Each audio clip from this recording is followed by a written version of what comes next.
السلام علیکم ورحمۃ اللہ وبرکاتہ۔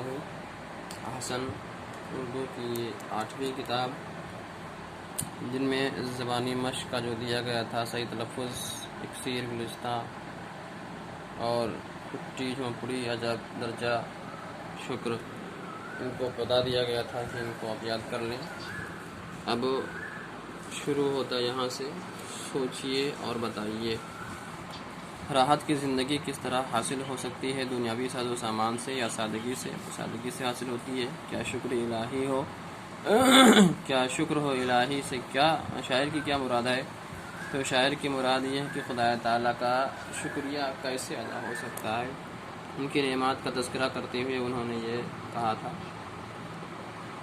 تحریری مشق میں ہے، جواب لکھیے۔ شاعر کس ملک کی تعریف بیان کر رہا ہے؟ تو شاعر ہمارے عزیز ملک ہندوستان کی تعریف بیان کر رہا ہے۔ شاعر نے دوسرے شعر میں گلستہ کسے کہا ہے؟ تو شاعر نے دوسرے شعر میں ہندوستان ہی کو گلستہ کہا ہے۔ مٹی کو زردیہ سے کیا مراد ہے؟ تو مٹی کو زردیہ سے مراد سونے کا کان ہے، جو مٹی میں پایا جاتا ہے۔ ہمدوش آسماں سے کیا مراد ہے؟ تو مطلب یہ ہے کہ اس سے مراد ہمدوش آسماں سے آپ کیا سمجھتے ہیں؟ مطلب پربت کی اونچائی اتنی ہے کہ گویا وہ آسمان سے سرگوشی کر رہا ہے، باتیں کر رہا ہے، اس کی اونچائی اتنی ہے، اسی وجہ سے اس کو کہا جاتا ہے ہمدوش آسماں۔ شاعر کے وطن کو جنت سے تشبیہ کیوں دی گئی ہے؟ اس لیے کہ اس کے بدلتے موسم، باغات اور پہاڑ کے ایسے دلفریب منظر ہیں جسے دیکھنے کے بعد اس کو جنت سے تشبیہ دینے پر شاعر مجبور ہو جاتا ہے۔ اس لیے شاعر کے اس وطن کو جنت سے تشبیہ دی گئی ہے۔ چوتھے بند کی تشریح کیجیے۔ اب آپ کو جو ہے وہ چوتھا بند ڈھونڈ کر اور اس کی تشریح خود سے کرنا ہے، کیونکہ اس میں 1 2 3 4 5 اس میں 5 بند ہیں، تو آپ کو کیا کرنا ہے، اس کو ڈھونڈ کر کے چوتھا بند ڈھونڈنا ہے اور اس کو اپنے سے اس کی تشریح بیان کرنا ہے، اس کے مفہوم مطالب کو اپنے الفاظ میں لکھنا ہے۔ یہ کام آپ کو خود کرنا ہے۔ یہ الفاظ کے صحیح معنی پر ٹک کا نشان لگانا ہے، جو میں نے لگا دیا ہے۔ اگر نہیں لگا ہے تو آپ دیکھیے، اپنی کتاب میں ڈھونڈیے، یاد کریے اور اس پہ ٹک کا نشان لگائیے۔ اکثیر کے رسائن، سونا چاندی تو رسائن ہے۔ گلستہ کا جو ہے وہ باغ ہوتا ہے، چمن۔ اور زر سے چاندی، تانبا، سونا تو سونا ہے۔ اور کٹی سے ہے جھونپڑی، پلنگ اور اوکلی نہیں ہے۔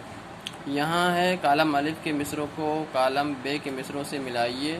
کانوں کو بھر دیا ہے، مٹی کو زر دیا ہے، برسات آ رہی ہے، جھولے جھلا رہی ہے، پربت جو ایک یہاں ہے، ہمدوش آسماں ہے، میں نے ملا دیا ہے، 2 بچا ہے جو آپ اپنی ملائیے، کاپی میں مشق کریے، اگر بک ہے تو بک میں کریے۔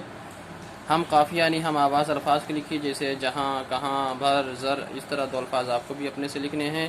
ضد یعنی متضاد الفاظ کو لکھنا ہے، اپوزٹ والے الفاظ کو لکھنا ہے، جیسے زمین کا، آسمان، ایسے زر وغیرہ کا، جنت کا، جھوپڑی کا بھی آپ کو یہ 3 لکھنے ہیں۔ اور اس کے بعد یہ سارے کام آپ کو کرنے ہیں۔ یہاں پر کچھ باتیں بتائی گئی ہیں۔ اس نظم کے 5 بند ہیں، جس کے ہر بند میں 6 مصرے ہیں۔ 6 مصرے والے بند کی نظم کو مسدس کہتے ہیں۔ مسدس حالی ایسی ہی مشہور نظم ہے۔ جس نظم میں ہر بند میں 5 مصرے ہوں اسے مخمس کہتے ہیں۔ معلوم کیجیے مثلث اور مربع میں کتنے بند ہوتے ہیں؟ تو نام سے پتہ چلتا ہے مثلث مطلب 3، مربع مطلب 4۔ یہاں بھی خالی جگہ ہے، یہاں بھی آپ کو بھرنا ہے، بتانا ہے۔ اظہار خیال یہ ہے کہ آپ کیسی زندگی گزارنا پسند کرتے ہیں۔ اس نظم کے پس منظر میں اپنے دوستوں سے گفتگو کریں، ان سے بات چیت کریں۔ کیسی زندگی گزارنا پسند کریں گے آپ؟ سادگی والی یا مال و دولت والی؟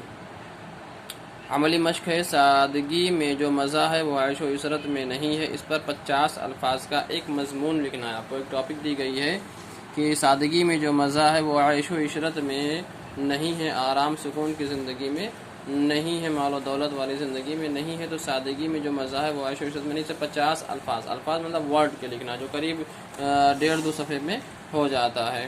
ہندوستان کی کانوں سے کون کون سے معدنیات نکلتی ہیں؟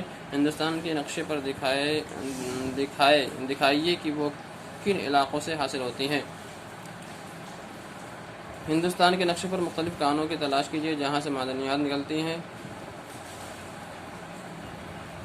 اور ان کے علاقوں کے نام کاپی میں لکھیے۔ تو یہ سارے کام آپ کو خود سے اپنے سے کرنے ہیں۔ اور یہ سبق نمبر 1 جو ہے لیسن 1 کمپلیٹ ہو چکا ہے۔ یہاں پر یہ مشق تھا زبانی اور تحریری اور اپنے ایسے ہی، تو یہ سب کو کمپلیٹ کریے، لکھیے اور پڑھیے محنت سے۔